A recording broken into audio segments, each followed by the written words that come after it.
ఇదేంటి డోర్ తెరిచింది? అమ్మా నాన్న వీడు పారిపోయాడు. ఎక్కడికెళ్ళాడే? ఎక్కడికెళ్ళాడు? వెళ్ళిపోయాడా? వాడిని 10 రోజులు ఇక్కడే బంధించి టార్చర్ చేద్దామనుకున్నా. అబ్బో, అల్లుడు విషయంలో మీ అమ్మ బుర్ర బాగానే పనిచేస్తుంది. మరేం చేద్దాం నాన్న? వాళ్ళ ఇంటికి వెళ్ళి కిడ్నాప్ చేసేద్దామా? అంత అవసరం లేదమ్మా. వాళ్ళ అమ్మని చూసావు కదా, బారెడు గొంతేసుకుని మీద పడిపోతుంది. వాడు చేసిన పనికి వాళ్ళ అమ్మ ఎట్లాగో ఇంట్లో ఉండనివ్వదు కానీ ఏ దిక్కు లేకుండా మూసుకొని మన ఇంటికి దేహి అనుకుంటూ వస్తాడు. సరే నాన్న. అమ్మా ఆకలేసింది, అన్నం పెడుతుందా? ఏంద్రా మళ్ళొచ్చినావు? కావాలంటే ఇంత గడ్డి పెడతా తిను. గడ్డ గిడ్డ తర్వాత పెడదు గానీ ముందు అన్నం పెడుతుందా? నేను పెట్టనురా, నీ వల్ల ఈ ఇంట్లో శాంతి లేకుండా పోయింది. అమ్మా నీ కోడల పేరు అలంకృతనే, శాంతి కాదు.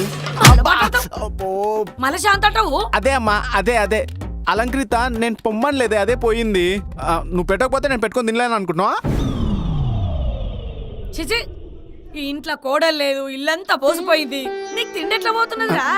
అమ్మా నేనంటే అన్నానంటావు గాని నా తిండికి అది పోవడానికి ఏమైనా సంబంధం ఉందా?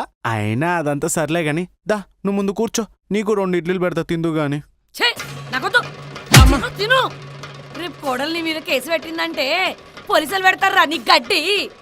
అమ్మా నేను కాల్ చేస్తుంటే అది కట్ చేస్తుందే. వీలైనంత త్వరగా పిల్లని వదిలేయి, అప్పుడే నా కోడలు నా ఇంటికి వస్తుంది. ఇంత గడ్డి పెట్టినా నువ్వు ఆ పిల్ల దగ్గరకి పోయినావనుకో, వాళ్ళు కేసు పెట్టినా నువ్వు బొక్కలోకే పోతావురా. అమ్మా నువ్వు వాదించే లాయర్ లాగా కేసు అనకే, నాకు వణుకొస్తుందే. రెండో పెళ్లి చేసుకున్నప్పుడు ఏమంది అయ్యా ఈ బుద్ధి? నా మీ దగ్గర పడుతున్నావు. ఇప్పుడు ఏం చేయాలి?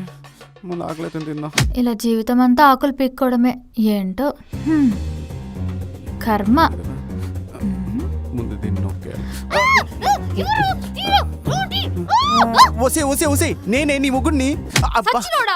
నీ వల్ల నా జీవితం అంతా నాశనం అయిపోయిందిరా. ఒసే అరవకే, నీకు దండం పెడతాను. అసలుకే మీ నాన్న పాములాగా నన్ను పగబట్టుకొని కూర్చున్నాడు. మా నాన్నే కాదు అమ్మ కూడా పగబట్టింది. ఎందుకే మీ ఫ్యామిలీ అంతా నా మీద అంతగానం పగబట్టారు? అసలుకి మా అమ్మకి నేను ఒక్క కొడుకుని. హలో ఎక్స్క్యూజ్ మీ, మా నాన్నకు కూడా నేను ఓన్లీ డాటర్. జరిగిందని గురించి మన ఇద్దరం సొల్యూషన్ ఎత్తుకుదాం. ఏదిరా వెతికేది? నువ్వు నన్ను చీట్ చేసావు, నిన్ను చంపలేదు, సంతోషించు.